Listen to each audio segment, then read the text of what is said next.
All right, Shabbat Shalom again, everyone. Everyone looks like they got a little bit to eat today. Just a little.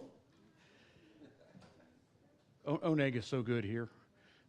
I'm so blessed by everyone's participation in that and your culinary genius. Thank you for bringing all that. Yeah, we're gonna go ahead and start rolling into the Q&A section of today, and again, everyone here I think has already been introduced to Dr. Rabbi Michael Schiffman. Is it Michael? Dr. Michael? Dr. Rabbi? Rabbi Doctor. Rabbi, there we go, Rabbi Doctor, thank you. And I learned something today. Yeah, we're going to go ahead and allow Rabbi Dr. Michael Schiffman to answer your questions. We're going to have Elder Bruce going through as a roving reporter with a microphone. One, so we can all hear you, and then also we're going to live stream the event. We are live streaming the event for posterity's sake and for reference later. But anyway, it again gives me a great pleasure to welcome to our Bema area Rabbi Dr. Michael Schiffman. Please, warm welcome, folks.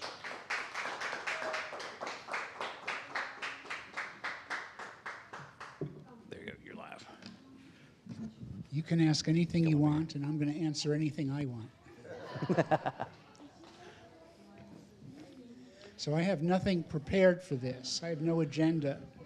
So if you have questions, this is your chance. Check the mic. Check. Is he coming through on that again? Yeah, I'm on there. Check. Okay, all right.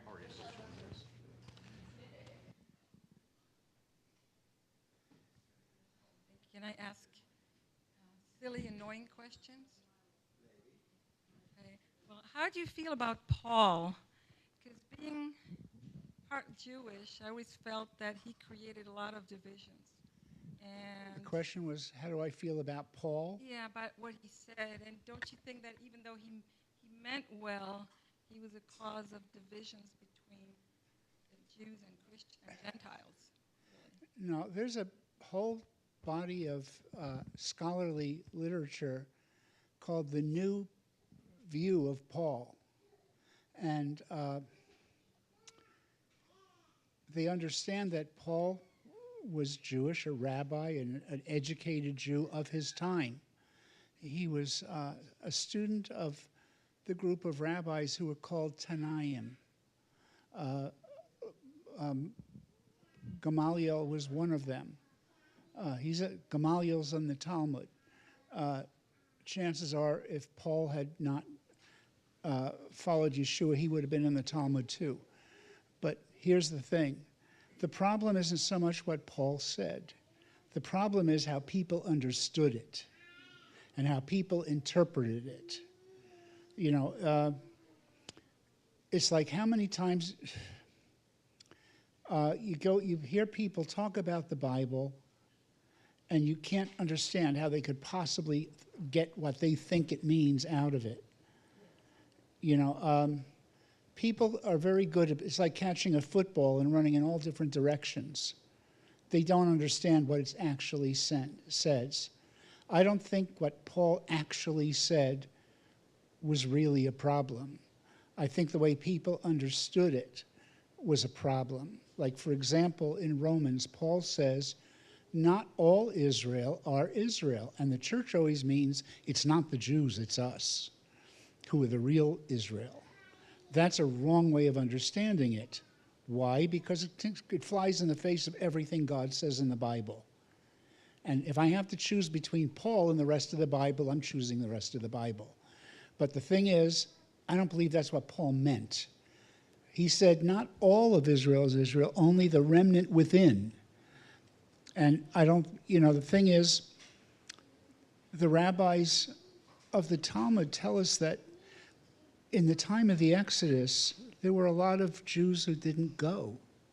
They stayed in Egypt. Not everybody left. And when Paul talks about the Jews, he's not talking as one who's outside, but inside. The problem was you had people who interpreted it from a non-Jewish perspective with a proclivity to say that it's not the Jewish people, It's us. And that was the beginning of replacement theology.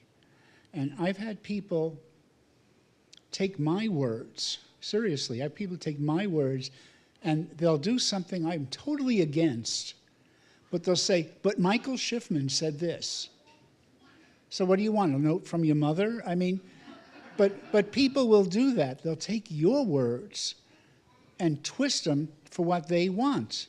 And I think that's what happened with Paul, and it's fit 20 centuries of Christian theology that mostly has been anti-Jewish, and so they misunderstood it. In fact, the very order of the epistles, that the way they appear in the New Testament, the order of it leads you towards a particular theology. They're not chronological. They just ordered them that way. If they ordered it a different way, you might come up with some different understandings and conclusions. So I don't have so much a problem with Paul. I think Paul was frustrated. He was frustrated by the Gentiles he was reaching. He was frustrated by the Jewish people he was reaching.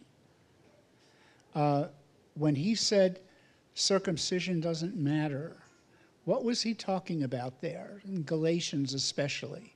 I've heard Gentiles tell me, well, Jewish believers shouldn't have circumcision for their kids anymore because Paul said they shouldn't. Well, that's not what Paul was saying. It fits neatly into their theology, but that's not what Paul was saying.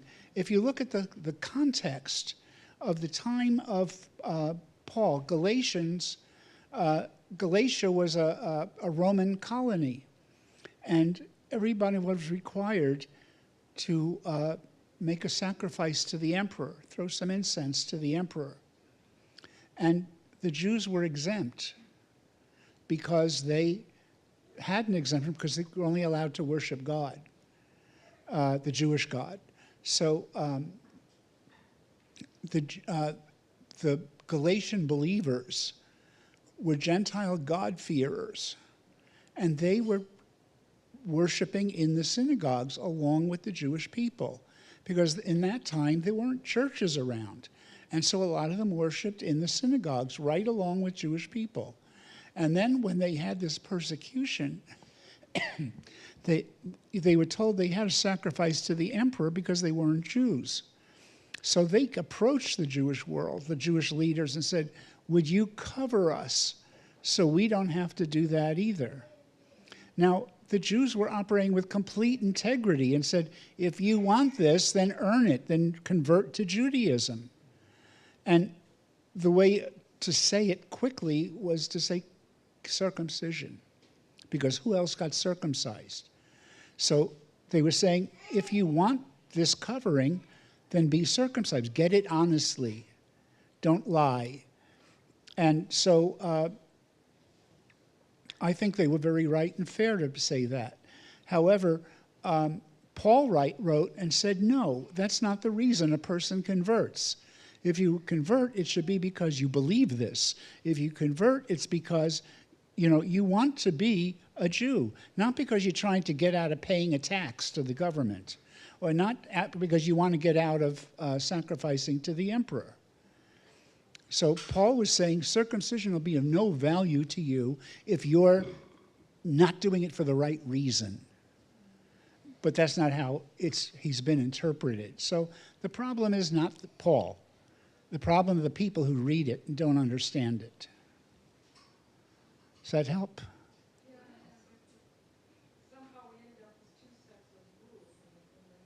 More than two sets. Everybody who thinks has their own set of rules.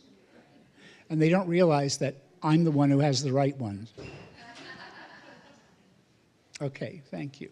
Other questions? Do you mind talking a little bit more about your background, how you came to know Yeshua, and if in your own family, was that a difficulty for you? Oh, that's a simple one. I don't discuss my family, I'm sorry. Okay. Any other questions?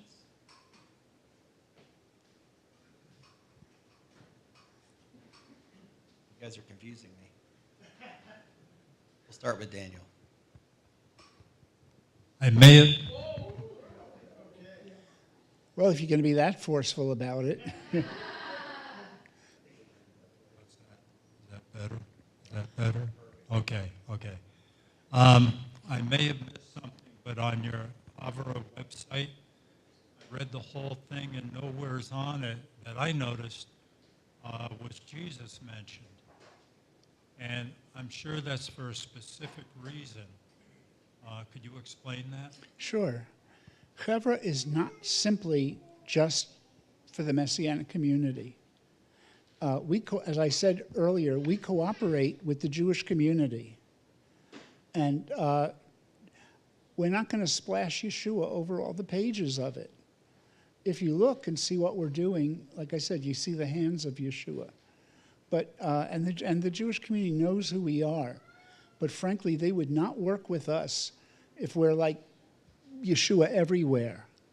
It's just, and the reason for that is because of the bad things done by people who claim to be Yeshua followers and weren't.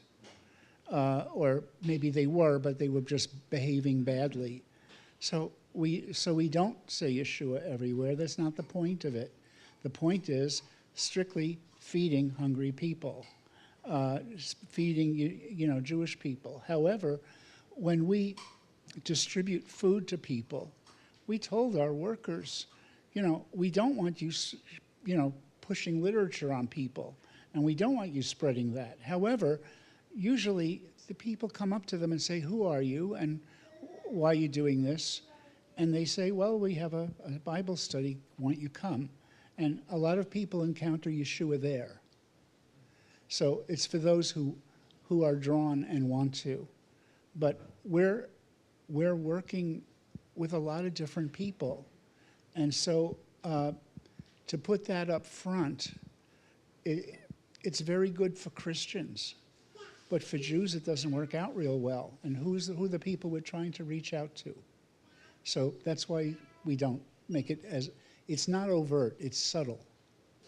And sometimes you communicate better through subtlety than you do through in your face.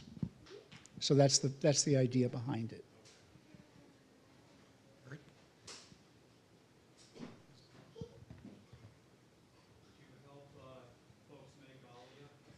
We do. We've sent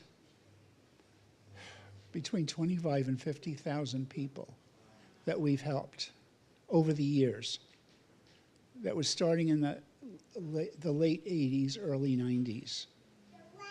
In fact, if you remember, they used to have this thing called the Exodus boat. We didn't do the boat, but we had buses, and we got people to the boats. So we did a lot of that. We cooperate. The thing is, you have to realize, when you do ministry like this, it is good to cooperate with other ministries doing similar work, because you can accomplish more by cooperating than not cooperating. Like I said, I called Jonathan Bernis, "Would you like to be part of this?" It's called cooperation. It's not about saying Chevra's the best thing and the only ones out there. You shouldn't support anybody but us. There are a lot of good works, and you cooperate together, and you can accomplish a lot more together by cooperation. It becomes a problem when you get people who show up who don't do anything for the ministry, but they take pictures of what we're doing and they raise money for themselves on it, taking away from money that we could use for the work. That's not so good. But overall, you accomplish a lot more. Trying to think of a way to put it with cooperation.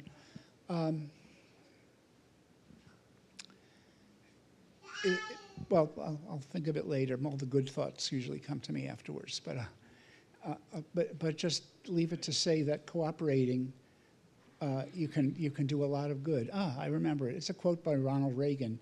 But if you don't like Reagan, I think Truman said it too. It's basically this: there is no limit to the amount of good you can accomplish if you don't care who gets the credit. So we don't put our name on everything we do. We don't need to. We're just glad that we have the opportunity to do it and accomplish it. So I don't need to put our name on everything. People figure out who we are. Like, I'll give you an example. During the war, When the war started, Chabad, the Lubavitch, there were two rabbis, one in Odessa, one in Kiev, and they were running orphanages for Jewish boys. And they had something like 250 Jewish children. And I got a call before anything hit the news. I got a call saying they need some money to get 250 Jewish orphans out of Ukraine and into Israel. I said, what do they need? They said they still need $10,000. So I called up our treasurer. Do we have $10,000? Yes, send it. So we sent it, and they got a message. Rabbi Schiffman is sending $10,000 through Chevra.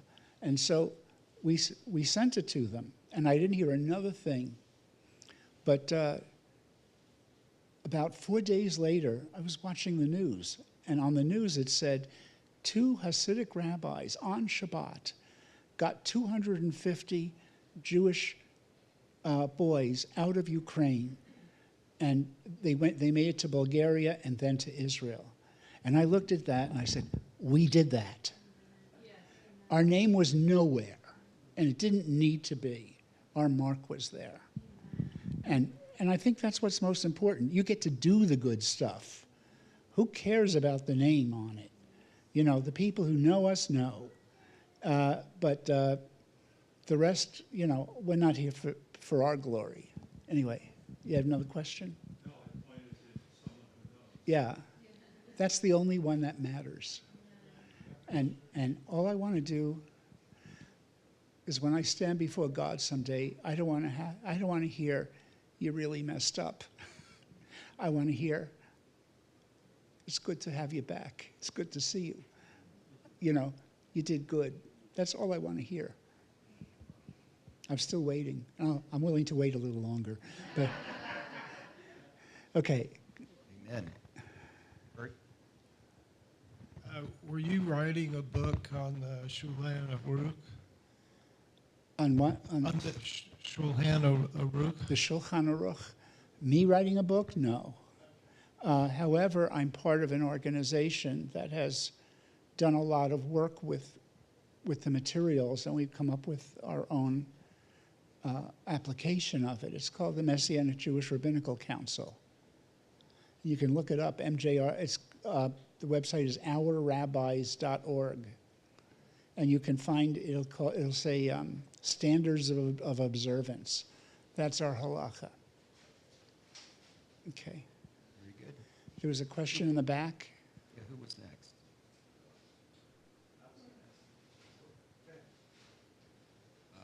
Don't quite know how to phrase this.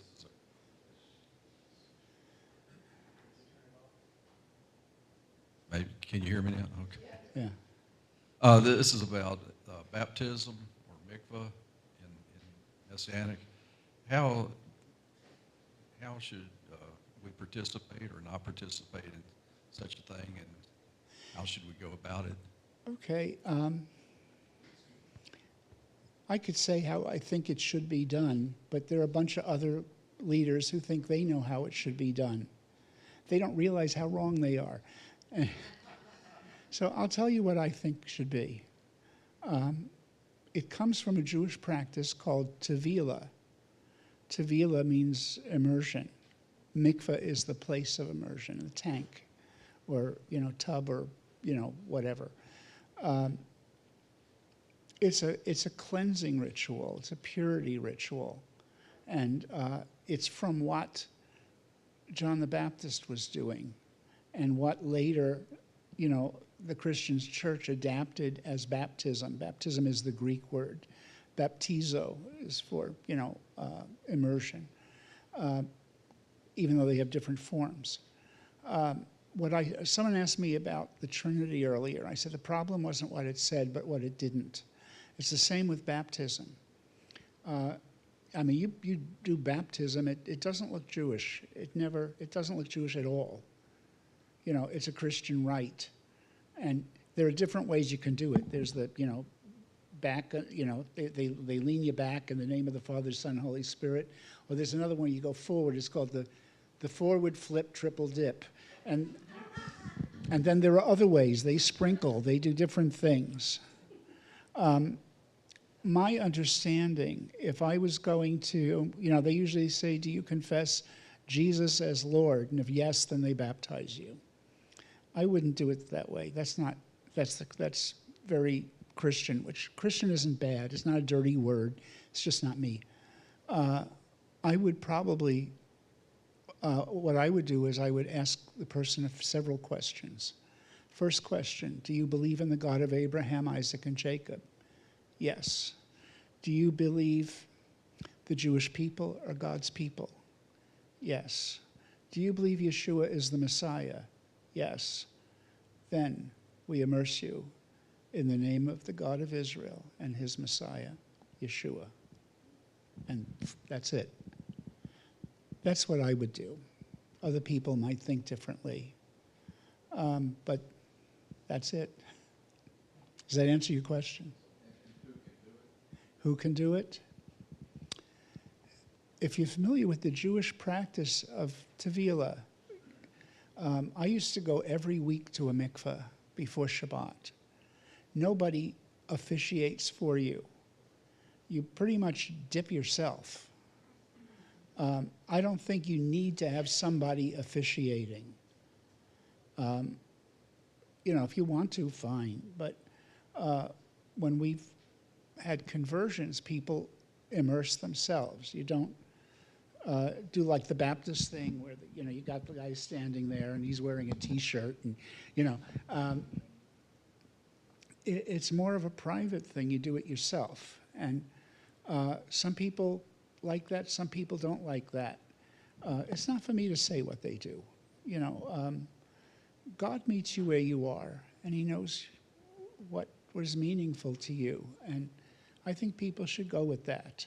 I don't officiate at a lot of things. The things I mostly officiate at are called a Pidyon Haben, which is the redemption of the firstborn. I officiate at those services because I'm a Kohen. I officiate at weddings, bar mitzvahs, things like that. But as far as the others go, other people can do that. I can barely stand up. How can I do some of this stuff? So.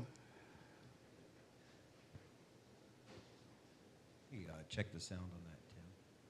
A little bit more? A little more? Okay. I was just curious because I heard that you had been studying with a Hasidic rabbi. Yeah, I'm not making it out. Sorry. As you have been studying under... Hello? Yeah. Okay, sorry. As you've been studying with a Hasidic rabbi, and my question is more towards what your viewpoint is in people of the Messianic faith. We don't really necessarily have a Beit Din. We don't really have a lot of halakhic kind of leadership in a lot of places where we're at. What is your viewpoint as far as Messianics who kind of want to veer more towards keeping more of an orthodox lifestyle? Is there a place for that? Is there not a place for that? Do we just all kind of try to figure it out on our own? Or I'm just kind of curious to know what your perspective is on All right. There's a place for almost everything somewhere. My personal feeling is, I was talking earlier, I wouldn't call myself Orthodox. I would call myself Flexodox. And because I'm flexible with things. I lived for 12 years in a very religious community. I liked it. I was never unhappy with it. I liked the lifestyle. I liked the ease of being able to keep kosher. And I used to go around wearing black and white because that was the community I was in. If you notice, I'm not wearing black and white. I'm more into blue now. But the thing is, when I go to Messianic congregations, I'm speaking just as me, and I see people dressed up like they're Hasidim, I find it highly offensive, and I'll tell you why. Do you know black people, any black people? How do they feel about a minstrel show? white people dressing up as blacks? Do they feel good about it? No, because it's like a joke. And when Jewish people see non-Jews dressing up like Hasidim, it's also like a minstrel show. And so it's offensive.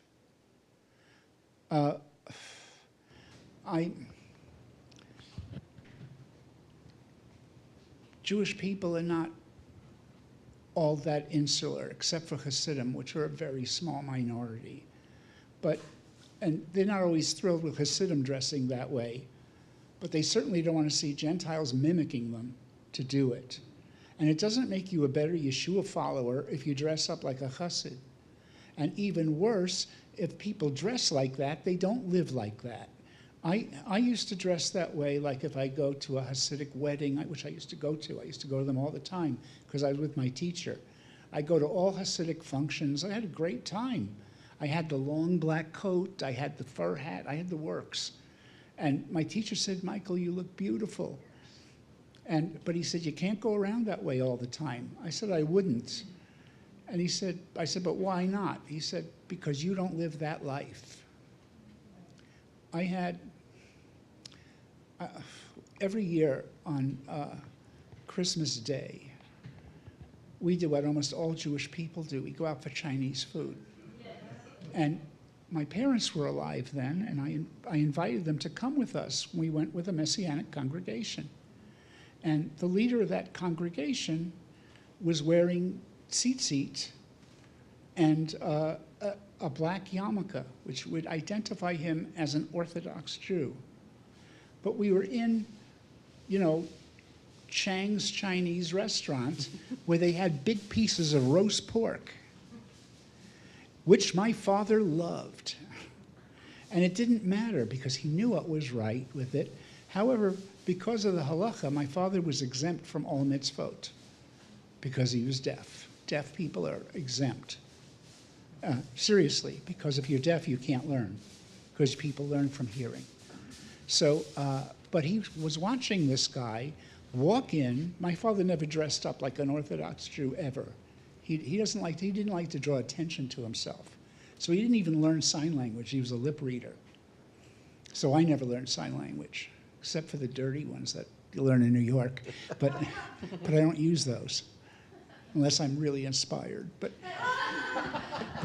hopefully that won't happen. The thing is, my dad saw this guy looking like an Orthodox Jew in a Chinese restaurant where he should not be at all. He could say, oh, well, I'm only eating the chicken in it. It doesn't matter. You're not supposed to be there. You're not supposed, because you don't know what that chicken was cooked next to or what was on the stove before that. So he goes, what's with that guy doing? And I said to my father, because he's a schmuck, And my father just went, yeah. In other words, it communicated the wrong thing. So I don't think it's a good idea for people who are not Jewish to dress up as Orthodox Jews who are not going to live that life. And if they do choose to live the life, they're not supposed to be judging other people with it. When people come up and they go, oh, well, you have to keep kosher, you have to do all this. I grew up in a hippie time. I'm kind of a rebel anyway. I'm an old hippie. But here's the thing. When my wife and I were engaged, the week before the wedding, the Messianic congregation we were part of threw a bridal shower for my wife. And the guys were standing around. We weren't going to sit there. No way I would sit for that. So I said to the guys, why don't we go out to a steakhouse? It's a very guy thing, red meat, So we went out to Longhorn Steakhouse. But I asked all the guys there. This one guy, Frank, who was someone I love dearly as a person, but at the time, he just came up I said, you want to go with us to the steakhouse? And he was like, oh, on Shabbat? You're going to go on Shabbat and spend money and handle money? And I wanted that steak. So what I said to him was, Frank, let's be really honest. I could eat a ham sandwich on Yom Kippur in the middle of your sanctuary, and I'd still be more Jewish than you'll ever be. In other words, I don't have to prove anything. I don't eat ham sandwiches, of course not. But I'm just saying, I don't need to prove anything. And I don't like seeing Gentiles dressing up in a Jewish minstrel show thing, and I don't like when they are trying to be more religious than God. You know, it's like if you follow the Torah, it's supposed to be to make you a better version of yourself. It's not for you to go around telling everybody else what they're doing wrong. That is not the Torah. If you want to show love to people, you gently show them love. But you don't go around judging them. And so, you know, I love when people try to judge me because I give it to them. I will not accept that. You know, because I'm old and I'm cranky and I don't have to put up with it. But I've waited my whole life for this. So I hope that answers your question. And if any of you like to dress up that way, watch out. No, just that's up to you. Uh-huh. I just wanted to add to what you Hold on. said. Let's try this mic. Okay. How do you find the line then? You're talking about like not dressing up in the costume, so to speak. Where does that, how do you find that line? If you're not Jewish, but you respect Jewish culture, you want to learn as much as you can, but don't want to adopt something that's not yours to take. There's something, I appreciate that. That's a very good question. So the answer is, for me, there are certain things that are identity markers for Jewish people. And for those, you should keep hands off. But there are other things that are fine. I don't mind other people playing with my toys as long as they treat them with proper respect. In other words, if you're going to wear tzitzit, there's nothing forbidden for you to wear tzitzit. But if you're going to wear them, don't tie them to your belt loops because that's not the way it's done. You basically wear a four-cornered garment. You wear it under your clothes. And the way I was brought up, you don't even show the tzitzit out in public. It's for you. It's a sign for you, and you don't wear them out. And people say, but it's a sign. Well, so is circumcision. You don't wear that out. So the thing is, if you're going to do it the way Jewish people do it. Wear them the right way. Don't, you know, even if you wear them out, just put them on a four-cornered garment, because otherwise you're not fulfilling it. It says you shall put them on the four corners of your garment. And if you're, you know, I was at a conference once where there was a lady there who, I was sitting next to another woman who was a Holocaust survivor because I had a table to talk. This woman was sitting there and she had a bright purple tallis. Now that's common now, but it never was before.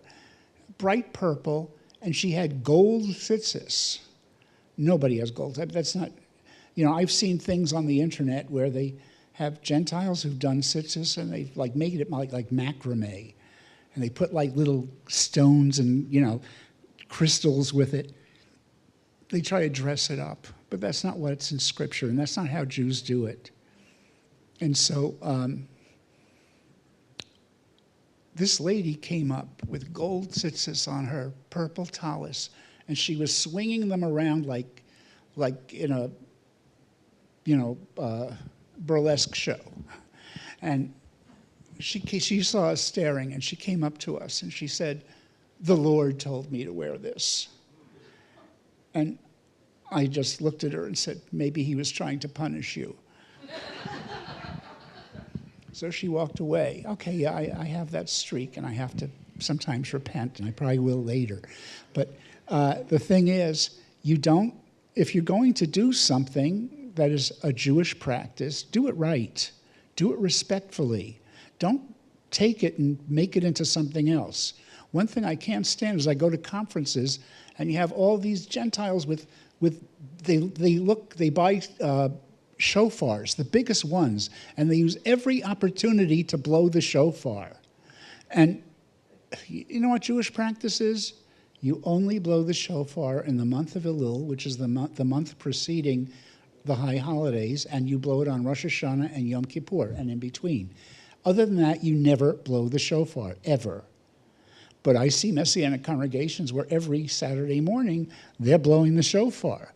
I went to a funeral for a Messianic leader's child. It was the saddest thing. And they had at the service, they were more from the charismatic end of the movement. They had 4 people come up with big shofars, and they stood at the 4 corners of the coffin, blowing the shofar to try to raise him from the dead. Guess what? It didn't work. And it wasn't because I was disapproving. God doesn't really take that part of me into consideration. He does what he wants. But the thing is, it was a misuse. And if I wasn't a believer and I saw that, I would say, what are they doing? It was not a positive thing. It wasn't a testimony. It was a misuse. It would be like if I took a cross and said, oh, it's a great back scratcher. You know, it's not what it's for, in the best sense of it. So if you're going to use any Jewish implement or Jewish tradition, use it the way it's supposed to be used. Otherwise, it's a very bad testimony. And people feel like you're misusing it. And that's actually painful to watch. You know, if you're going to wear, the worst case of that, a number of years ago, it was on the internet. It was a big scandal. There's a guy named, I'll say it was on the internet, his name was Ralph Messer, who is not Messianic. He is a Hebrew roots, 2-house person. So he kind of makes up his own rules. He's not even Jewish. But he took a Torah, and there was some black pastor of a big church who had fallen from grace, shall we say, committed, some sins, and he needed to be purified. So he had Ralph Messer come with a Torah, and he wrapped him in the Torah.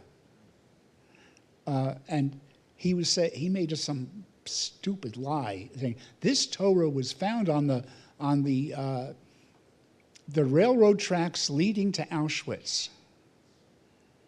I've studied the Holocaust in detail. I've been to almost every concentration camp in Europe. And let me tell you, there was no Torah sitting on this. The Nazis used to collect them and put them in a warehouse. They were going to have a museum to an extinct people.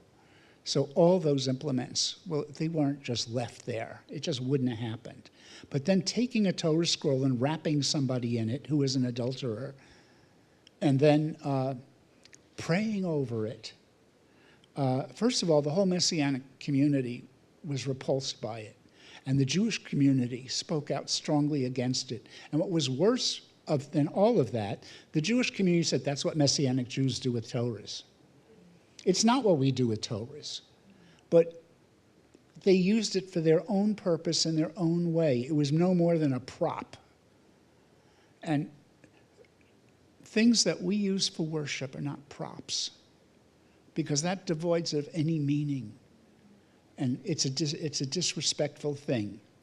So I know this is a very long answer to your very short question, but the answer is, if you're going to use anything of ours, at least be respectful enough to use it the way it's used in the Jewish community, so it doesn't look bad. Okay. Other question?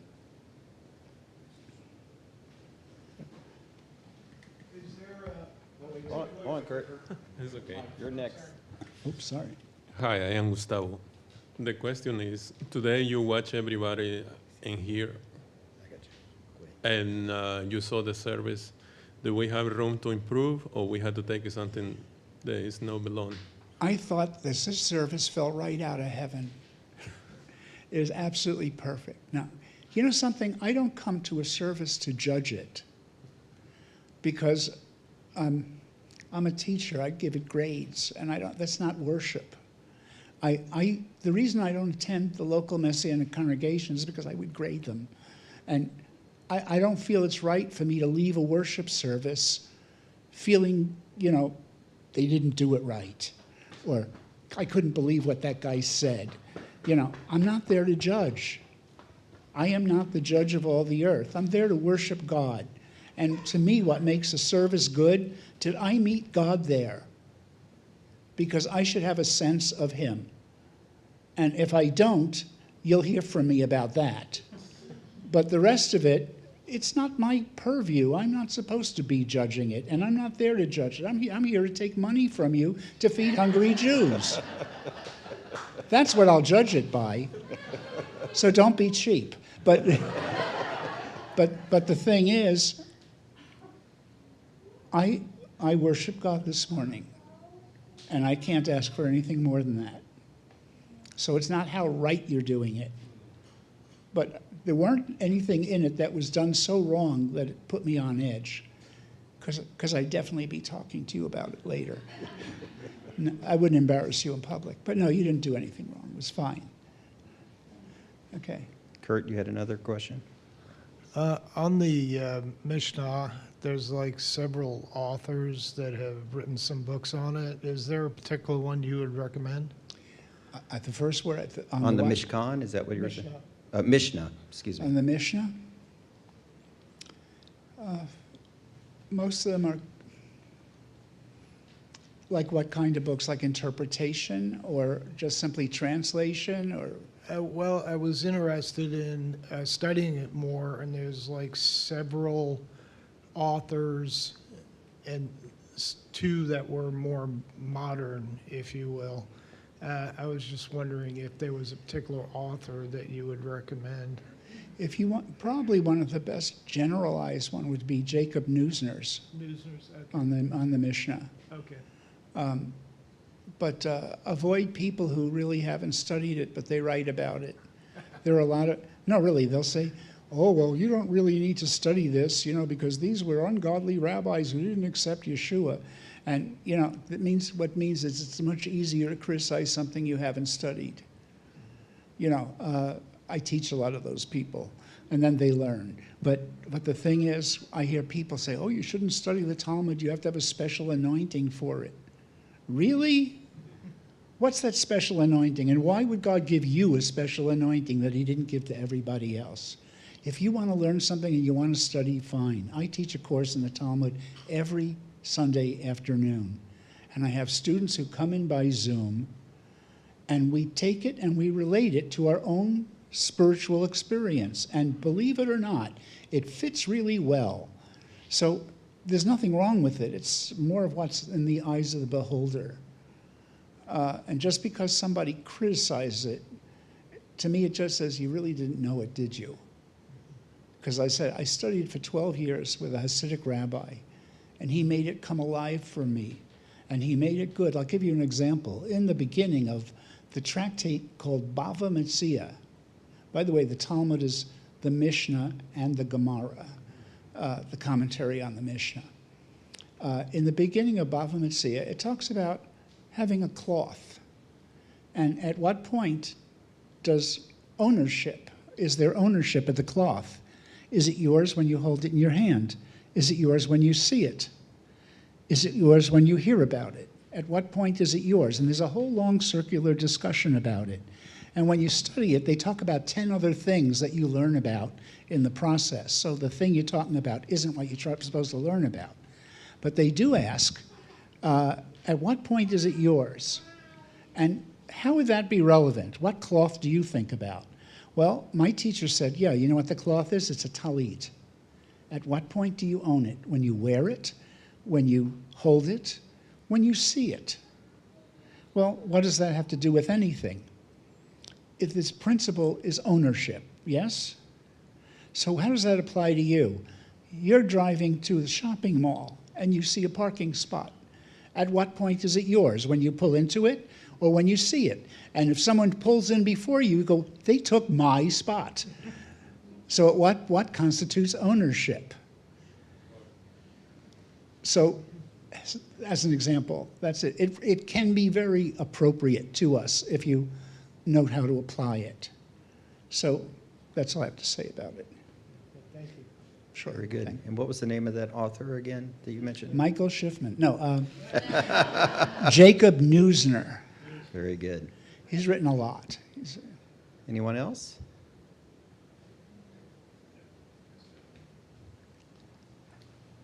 Several of my friends and family have funerals on the Sabbath, on the Shabbat. And what's your opinion about traveling or attending on the Shabbat? On Shabbat? Well, my father died on a Friday afternoon, but we didn't have the funeral until Sunday. He also died on the Friday afternoon before Passover started. So it was also a double whammy because of the holiday. So I'm very sensitive to the question. We don't bury on Shabbat because of the work of digging a grave. But you're supposed to bury as soon as possible if you can. That's mainly because in the desert, bodies break down, it's before refrigeration. But usually you can wait a few days, to get family to, families are more spread out for them to come in. And it's usually considered just a very human response. You want people who want to come in to be there. But the laws of mourning in Judaism are very specific, and they're very good because they've been developed for the purpose of comforting the family. So, for example, when a person dies, they'll have 24 hours where someone will sit with the body all night, make sure they're really dead. But they also wash the body. It's called tahara, which is to cleanse, to wash, clean, and they will cleanse the body. There's a special group called the Chevra Kadisha, the Holy Assembly, and they take care of that for the community. You don't embalm, and we wouldn't do it on a Saturday. And usually if you do it on a Sunday, that way it gives people a chance to travel and come if they want to come to the funeral. When my mother died, it was during COVID, so everything was by Zoom. We only had 7 actual people there, but there were like 100 people on Zoom. So times are different, things are changing, but yeah, we don't do it on Shabbat. Now, if a person's not Jewish and they want to do it on Shabbat, then it's fine, because Shabbat is only binding, covenantally binding on Jewish people. If Gentiles wish to do Shabbat, they're certainly welcome to, but it's not a covenant obligation in the same way. It's like circumcision. If you're not Jewish and you don't circumcise your children, not a problem. If you are Jewish, in the Bible, there is no such thing as an uncircumcised Jewish male. It just doesn't happen. And so if you're Jewish, you should be circumcised, or at least be circumcising your children as well. So if Gentiles get circumcised, fine, no problem. Nobody's checking. But the thing is, you don't want to, it's required for one but not the other. There are a lot of things in the Bible that don't apply to everybody. For example, in the Bible, the king of Israel was required once in his lifetime to write a Torah scroll. Anybody else could write it, but they weren't required to, but the king was. Now, I said I'm a Kohen. That means I can't go near a dead body. So I don't go to funerals unless it's my own family. The first funeral I went to was my grandmother's. And I went to my grandparents' and then my parents' funerals. Those are the only ones I've been to. There were too many at that. But, if you died, I can't go to your funeral, no offense. But I'm forbidden by Scripture. If someone else goes, it's fine. If I go, it's a sin, because God said Kohens do not go. And the question becomes, for what will I make myself unclean by going to a funeral? Unclean is not the same as sin. It's just a state of ritual impurity. So that only applies to me as a Kohen and to other Kohens. So circumcision, while anyone can do it and it's fine, is only obligated to Jews. And there are other commandments that are obligated, like Shabbat. Shabbat says it is a sign between me and the children of Israel forever. This is a covenant sign between God and the children of Israel to keep the Shabbat. If other people keep the Shabbat, that's fine. Why? Because he who does a mitzvah is like, follows the commandments or does a good thing. He who performs a mitzvah does a good thing. A mitzvah is good. If you're not Jewish and you do a mitzvah, it's good. It's fine. If you're not Jewish and you want to keep kosher, it's fine. If you don't want to keep kosher, you don't have to. I got news for you. There are Jewish people that don't keep kosher either. They're still Jewish, but they don't keep kosher. So my dad, for example.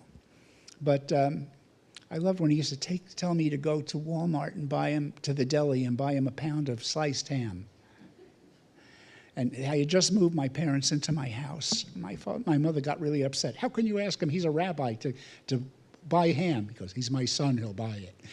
So he goes, he shouldn't bring it into the house. He goes, it's coming into my kitchen, not his. So I went and I bought my father a pound of ham. So before I gave it to him, I thought I'd have some fun. I said, you know what I had to go through to get this ham for you? And he said, what? I said, I had to put on a fedora, sunglasses, a trench coat. I said, give me a pound of ham. I said, they gave it to me, and then they said, anything else, Rabbi Schiffman? My father almost fell off his chair laughing. So the thing is, we do that stuff. We don't take everything seriously. You take God seriously. You don't take yourself that seriously. Don't take other people that seriously. That's why I'm Flexodox. But I could buy ham for my father because I was honoring my father. But I don't know if I answered your question or just danced around it. I was trying to answer it. I guess part two to it would be, I think you answered it, but me as a Gentile attending someone's funeral on a Shabbat is acceptable then? Like I said, well, I would say this. Not the funeral would be like not. Yeah. It would be someone that's not a Messianic or Jewish. If a Gentile does not follow the Torah, he's not in sin. I would define, well, it depends on what commandments. If, there's some that are applied to, there was some that applied just to the king of Israel, some that apply just to the Kohanes, to the priesthood. There are some that apply only to men. There are some that apply only to women. And then there are some for all Israel, and then there are some that are universal for all people. Guess what? Thou shalt not murder. That's for everybody, not just for the Jews. No one's allowed to murder and get away with it. But kosher, that's not for everybody necessarily. If you want to, you'll have a very delicious meal because kosher is good. But if people don't want to, it's not a problem.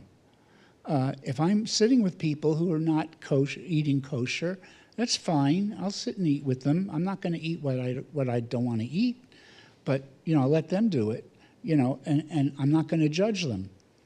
The one commandment really comes from Yeshua is thou shalt not judge. Judge not, lest you be judged. God didn't give us faith so we could judge other people, but people do it all the time. And one of the things I learned to love saying to people when they get judgmental, I don't care what you think. I really don't. I don't care about your opinion. You want to keep that opinion? Fine. Get out of my face. I got enough problems. And I'm not there to offend people either. I just don't want them trying to make me what they want me to be. There's no commandment for that. But if you want to follow the Torah, by all means. If you don't want to follow the Torah, God still loves you. Don't worry about it. The things that are for everybody, the 10 Commandments, at least the 10 Commandments, they're more than just that. But at least the 10 Commandments, follow them, because that's what God revealed that he wants us to do or not do. Adultery, he doesn't want that. Stealing, He's not really in favor of that. He will not smile upon you for stealing.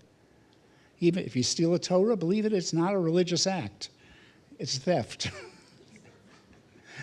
So it's not what you steal, it's the fact that you did it. God wants us to be the best version of ourselves, and that's the whole point of it. And that's what I try to be. If this is the best Michael Schiffman you could imagine, if I didn't follow, it'd be terrible. But God has mercy for all of us. And where you don't match up with it, well, you got your friend trying to judge you with it. Remember, God doesn't judge you for it. It's like, there's a story in the Talmud. There was a man who is a king, and the king had a son, and they had a fight, and the son left, and he was away for 100 days, and he became ill, and his friend said to him, "Call to your father." And so he did. He said, "I want to come home." And the father said, "Come." And he said, "I can't come all the way," because in his journeys, his life took certain turns. He said, "I can't come all the way." And the father said, "Come as far as you can, and I'll meet you the rest of the way." That's what God is for us. He knows where you are. He knows what you're involved in. All those dirty little secrets that we all have. But yet he loves us. And really what he wants is for us to come home. And all we really want, whether we admit it or not, is that we want to come home to him. And he'll meet us the rest of the way. And so there's no judgment in that. It's just the love of a father for his children. I was telling some of the guys that God has spoken to me a few times in my life. Not all the time. I don't have like a running conversation. Usually I do, but it's me talking.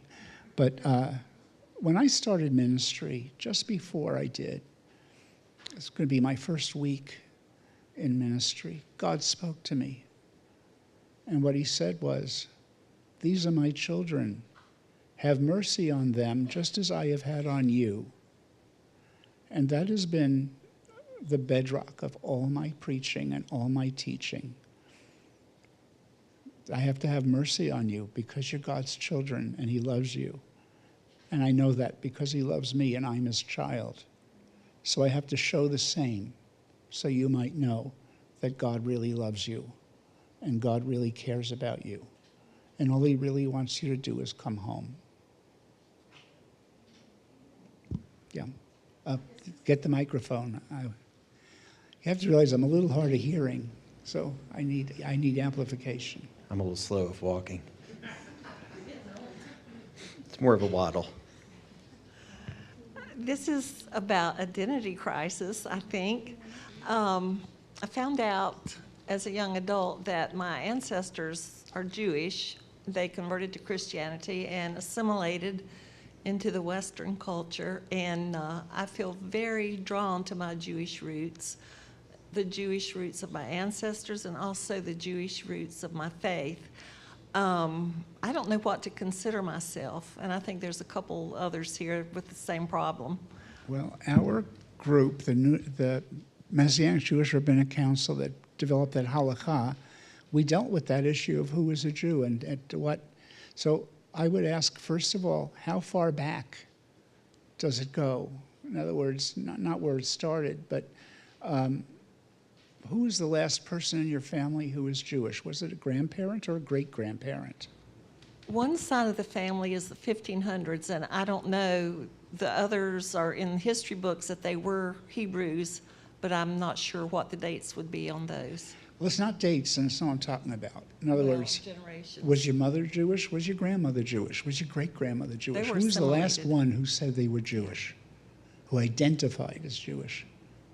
Who? Moshe Hershey in the 1500s. That was the last one? Well, on that side of the family, yes. So after the 1500s, they never considered themselves Jewish? I don't know. Okay, Probably not. here's the guide we go by. If you, according to Jewish practice, Jewish halacha, if your mother was Jewish, you're Jewish. So my son, I have one son by adoption. I'm married to his mother. His mother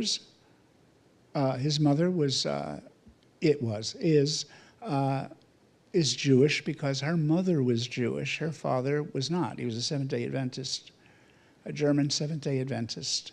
And he was a great guy. But so that made her, if you're going to count it that way, 50%. Halakhically, it doesn't question she's Jewish because her mother was Jewish. If the father's Jewish, they're not considered Jewish. So you ask on which side of the family was it, father or mother? If it was the father, some have said that, well, if the father was Jewish, the mother was not, we would consider the children Jewish if the children were raised Jewish.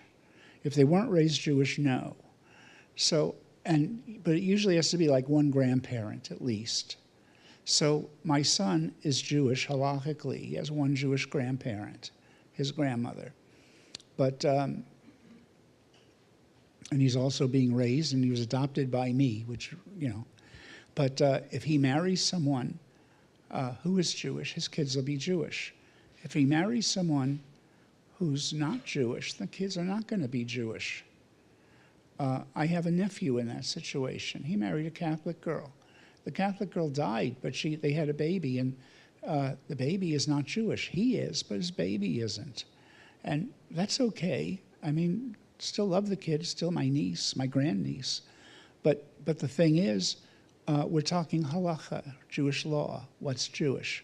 So the way we would say it in the Messianic world would be, at least in the MJRC, Messianic Jewish Rabbinical Council, if you don't have one Jewish grandparent, and it's further back than that, like a great-grandparent or a great-great-grandparent, or somebody got a transfusion from a guy named Goldberg, and now he thinks he's Jewish because he has Jewish blood, you know. Forget the transfusion one; they're not Jewish. But because blood is blood. But if you have a remote ancestor further back than a grandparent, what we would say is you are a non-Jew of Jewish ancestry. And that doesn't just come from us. If you were trying to immigrate to Israel, that's what they use as well. They would, you guys are involved in Tikkun. You know Dan Juster. Dan Juster immigrated to Israel. Dan's a good friend of mine, so this is not going to be a slam. It's a good thing. Dan immigrated to Israel as a Messianic Jew. He was allowed to. And most Messianics are not allowed to. But the reason was because his father was Jewish and not his mother, which meant, according to Jewish law, Dan is not Jewish. He is Jewish because we recognize patrilineal descent from the father as well. But for Israel's purpose, for the Jewish community's purpose, he is a non-Jew of Jewish ancestry. So they accepted him in as a non-Jew. And he'd be, on the identity papers, it would say he's, American or whatever, but they wouldn't say he was Jewish. For, Israeli. They'd say Israeli, but not Jewish. On my identity papers, it says I'm Jewish, because my parents were Jewish, my grandparents, and everybody else. So the thing is, my nephew wants to immigrate to Israel. And so he can go in as a Jew because his mother's Jewish. His father's Irish. And his daughter is not Jewish, as I mentioned. So I said, if you immigrate, you can go in as a Jew, but your daughter will come in as a non-Jew of Jewish ancestry. I said, are you okay with that? He says, yeah. So, okay. It's not my rules, but they're the ones the community decided. So in our communities, there was a time when people would say, oh, I found I had a Jewish ancestor. When? from 1812 or something, no, or like from the 4th century. They found somebody, one person, like they knew it.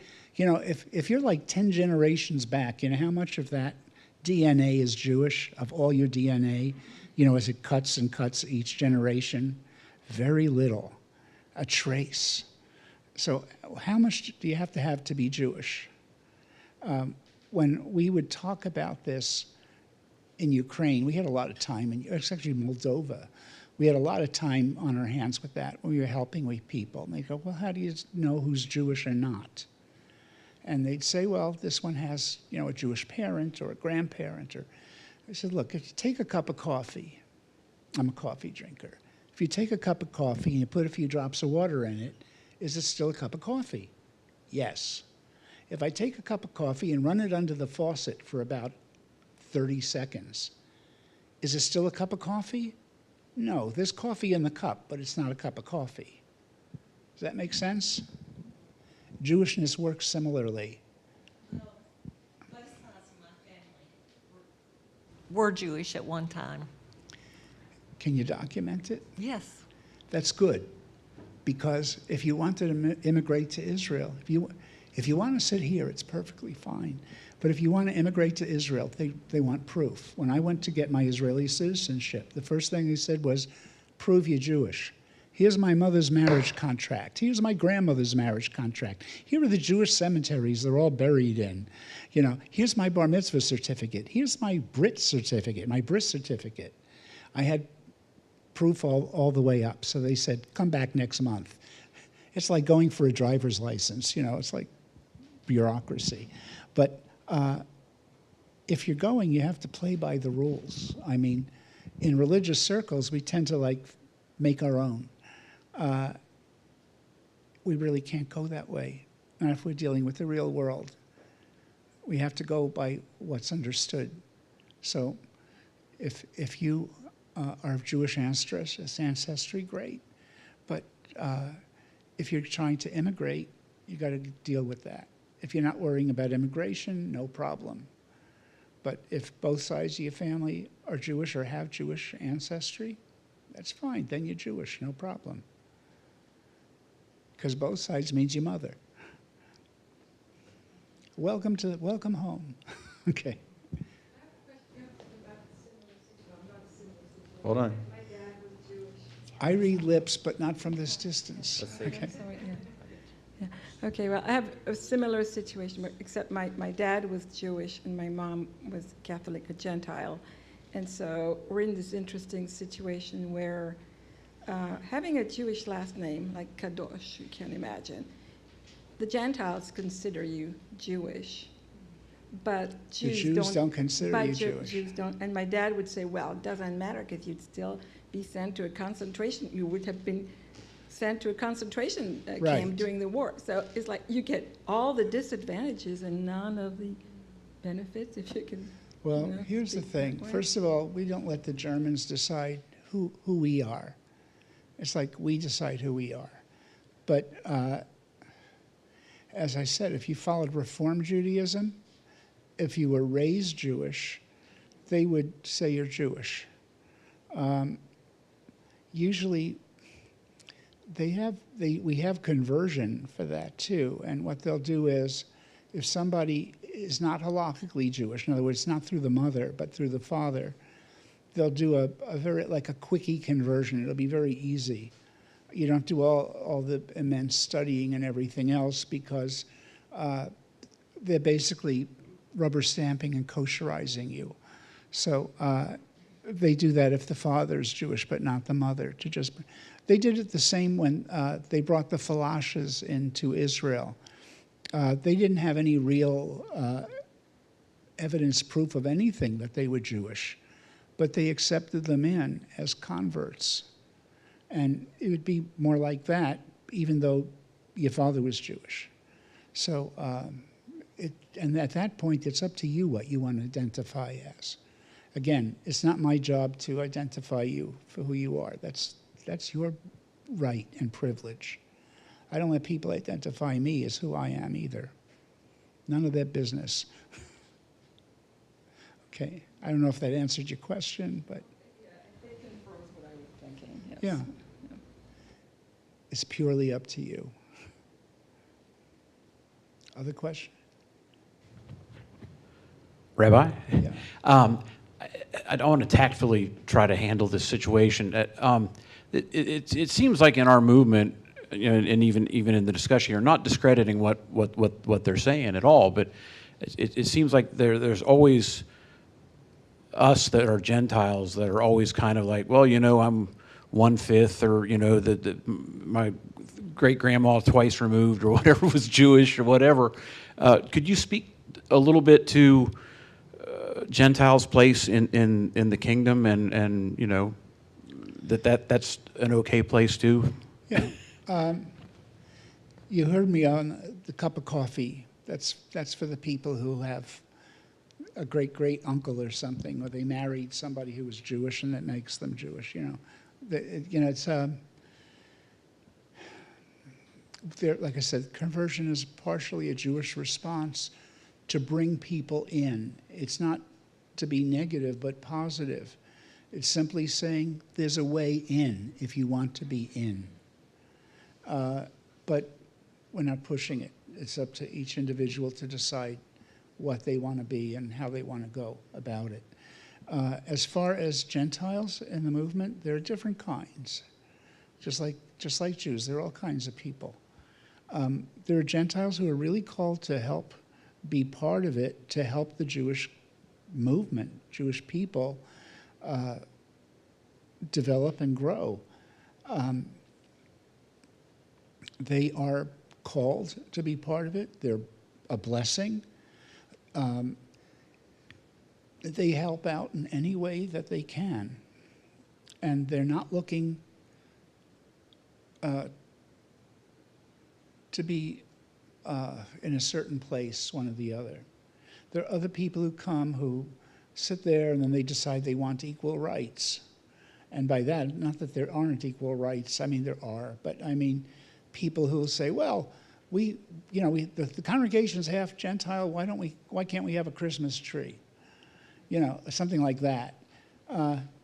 Or why do we have to, why can't we bring pork to the potluck? People who don't want to follow it, or they go, well, how come you won't call Gentiles to the Torah, only Jews? How come you do bar mitzvahs for Jewish kids but not for Gentiles who are part of it? And when people have an attitude where they're looking, then why are you here? I have to ask that. If you're not there to support the Jewish people, it's for yourself. And the part of the congregation I was in Connecticut, we were very sensitive to that because we'd have a lot of Gentiles who'd come in and go, oh, this is the true way to worship, and all the other ways are wrong, and we reject the church. And they made coming to a Messianic congregation like giving the church the finger because, they're saying, this is the real way, and you guys are a bunch of phonies. We're not here to say this is the true way to worship because this is not the first century, and we're not genuine first century worship. We're 21st century, and we reflect the 21st century Jewish world, not the first century. And we're here to express Jewishness because it's who we are, not to be more correct than churches. Churches are not incorrect in what they do. They are not obligated to follow the Torah in all its ways. There are some things, yes, and they do follow some of it. But I don't think it's right to enforce that on people who aren't. But if you're only here to say, this is the right way to worship, then you're not really helping the movement. You're not really helping the Jewish people. It's like, you're entitled to be a member with all the benefits of membership. I don't think that's a problem. But you don't step on the Jewish people to get where you want to be. And in some cases, there have been some problems. I interviewed a lot of Messianic second generations who don't attend Messianic congregations. And I asked them, why are you not here? Why don't you attend? And the answer I got most was the same. Because we were told that being Jewish was special. And yet we would go to the service and we see Gentiles putting on tallits, Gentiles doing everything that we do. There was nothing special about being Jewish. So we stopped going. In other words, by trying to have equal rights, they put a wedge between Jewish young people and the congregation. And that is wrong. I'm all for equal rights. I'm for women's rights too, for that matter. But if you don't like that, too bad. But I don't want to see Jewish children separated from their heritage, because then we're not passing it on if they're walking away.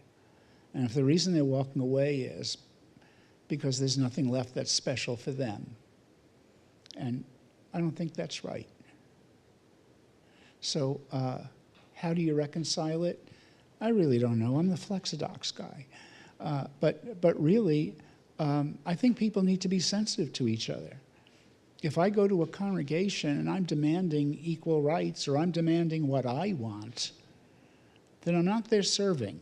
If I'm there serving, I'm not looking for what I want. I'm looking for what's good for everybody. And so I'd have to ask people, what is your motivation? Why do you want to be here? As I said, in our congregation in Connecticut, we had people come who were not Jewish, but they felt this was the true way to worship. And our response was, it's not the true way. There isn't a true way to worship. There isn't one Jewish way to worship. We have Orthodox, Conservative, Reform, we have Reconstructionists, we have a lot of different groups. We have humanists. We have all kinds of different Jewish approaches to worship, all under the umbrella of Judaism. So there isn't one right way. There's no Jewish pope. No one there, if there was, it would be me. But we don't have one. And so there are a lot of different views, and that's acceptable.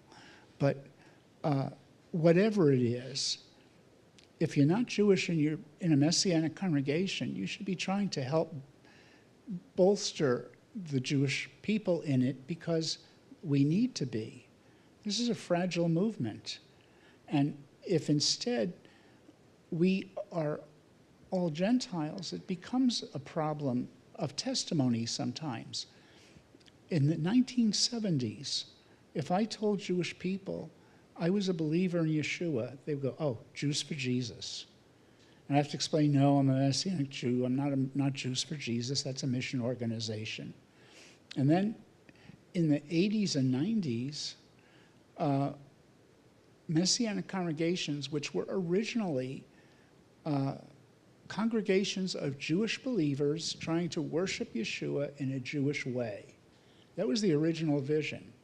It changed in the 90s, late 80s and early 90s, to Jews and Gentiles worshiping together, because at the time we were about 50-50 in attendance. Then later, it became one new man, neither Jew nor Gentile. You know what the problem I have with one new man is? The one new man is never a Jewish man. It never comes out Jewish. Why is that important? Because if I'm trying to reach Jewish people, if I want Jewish people to see me as Jewish and accept, where I'm coming from, they need to understand that I'm Jewish. But if I'm like some amorphous, neither Jew nor Gentile person, then what am I? And they won't understand it. But what they will understand is whatever I turned into wasn't a Jewish thing. And if I'm trying to communicate Yeshua is the Jewish Messiah, you would naturally assume he would make you more Jewish, not less Jewish. So what are we presenting to people? Now, understand when I say this, I am not against Gentiles in Messianic congregations. Not at all. You remember that pastoral gift I said? I feel the same way about Gentiles as I do about Jews. I want to help all of you because I care. But having said that, People are not all the same. Men and women aren't the same. Have you noticed? Just sort of argue with people. I have a wonderful wife, but we have some real doozy of arguments.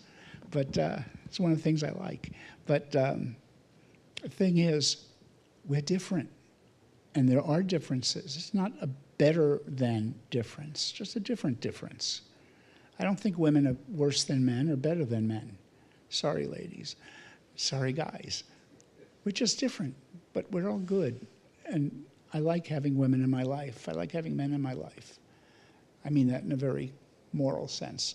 But anyway, have I answered your question? I've danced around it quite a bit, haven't I? Okay. I think you answered several questions. I think we're coming up on an hour and a half. And Gustavo, you had a question, right? So, but let's think about, unless you want to keep going, Rabbi, we can go I'm okay. till the sun goes down. But might be a good stopping point here soon. Okay. The question is based because you was talking about the kosher laws and all these laws, but you was focused more in the 613 commandments. The question is how you view the commandments in the New Testament and the Messianic.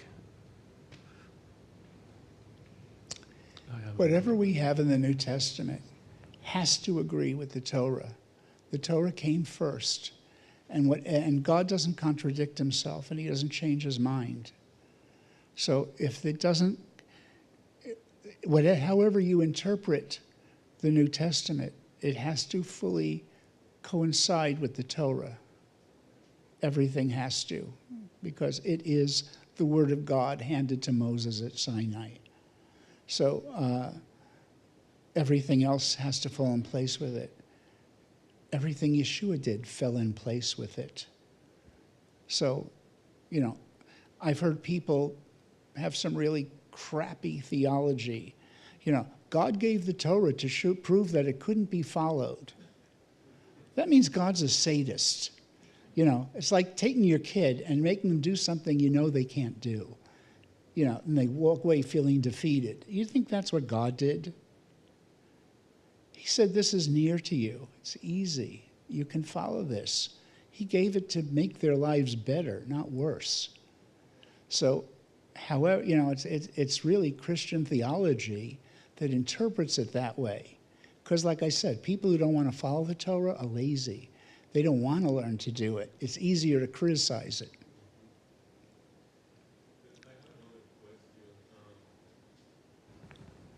Okay. For example, I hear that we had to have a Bible study, but or Torah study in our own. Do we just can read the Bible in our own, or the Old Testament in our own, or we have more books complement the study, or how is it? How you can explain? I'd say you read the Bible. It's good to read it yourself, but it's also good to sit with other people, and that's why you have a Bible study. You get to hear other people's understanding of what they think it means, and it can give you a new perspective. So it's valuable for that. But other books, yeah, you can read other books. You should be reading other books. It's not reading only the Bible. I think the Bible's super important, more than any other book, but it's not the only book. When the Talmud, all it does is talk about the Bible and how to apply it. It's not a different Bible. And it's not there to give you answers in the same way. It's there to train you to think. In fact, the Talmud means the student. It's there to teach you. And again,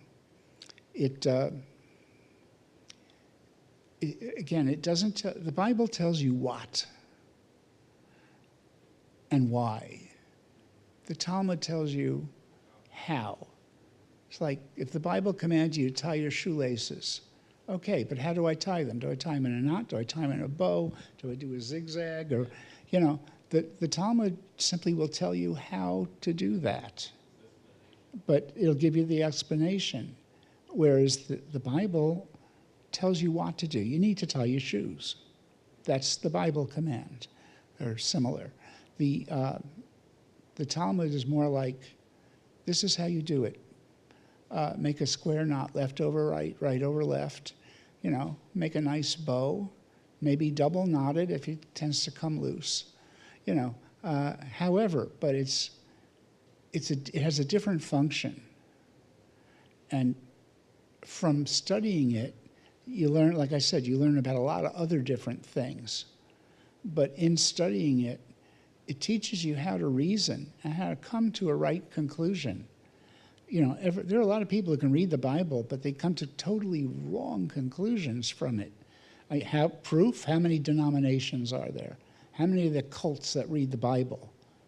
You know, you got Jehovah's Witnesses, you got, you know, some of these others, like Mormons, you got all these different groups. And they're not right, but they all read the Bible.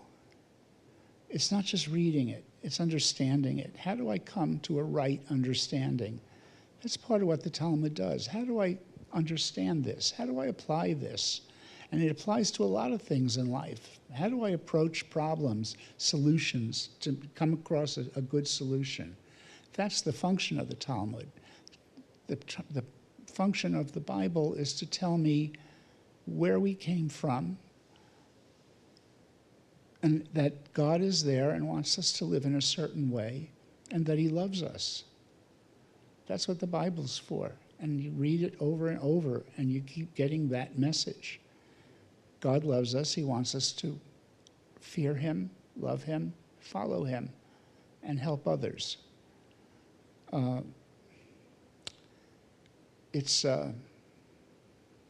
know, you've heard the thing, you know, sum up the Torah in one word, in one sentence.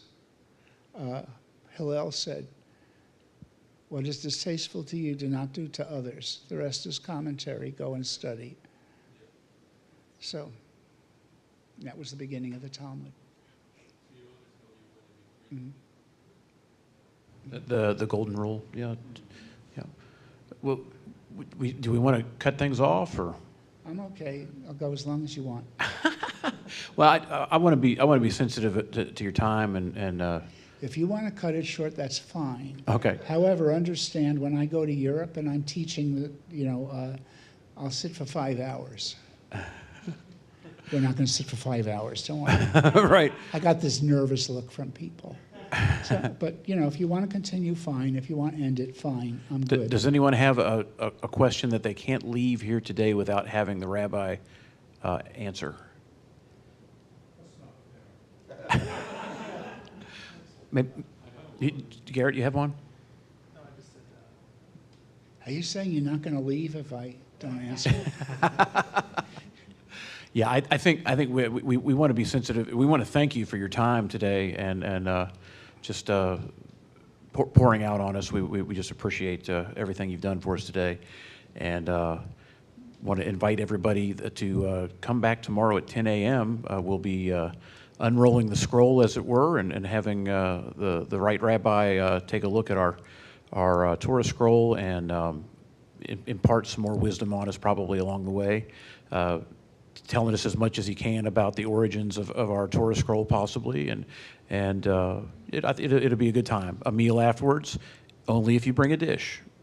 So anyway, thank you for everyone coming out this evening. Thank you, Rabbi, for your time today, sir. Thanks for having me. I've enjoyed being with you guys today. When you come by again? You have to ask him. Lend the microphone. But he's all about the money, and we might have to wait for a little while before we bring him back. No. I would be about it's not. I don't get to have any of it. I have to give it away. Yeah. No. That's the best part about it. I was just vamping on what you said in your message. Yeah. Yeah. But anyway, we do appreciate your time. Thank you, everyone, for attendance today, and you are free to move about the country. Thank you all. But come back tomorrow and see what's going on at 10 a.m.